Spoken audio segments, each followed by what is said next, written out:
સ્થાનિકોમાં ward number 5માં જે તે અધિકારીઓ છે એમને વારંવાર રજૂઆત કરવામાં આવી છે અને ફોન ઉપર પણ રિક્વેસ્ટ કરવામાં આવી છે કે વોર્ડ નંબર 5ના તે અધિકારીઓ છે તે શું આંખો પર કાળી પટ્ટી બાંધીને પસાર થાય છે?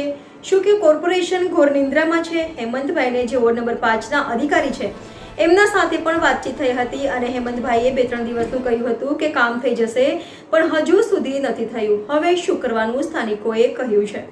NN news Vadodara. દર્શક મિત્રો, NN ન્યૂઝને લાઈક, શેર, સબસ્ક્રાઇબ કરો, બેલ આઇકન પ્રેસ કરો જેથી આપને નોટિફિકેશન્સ મળતી રહે.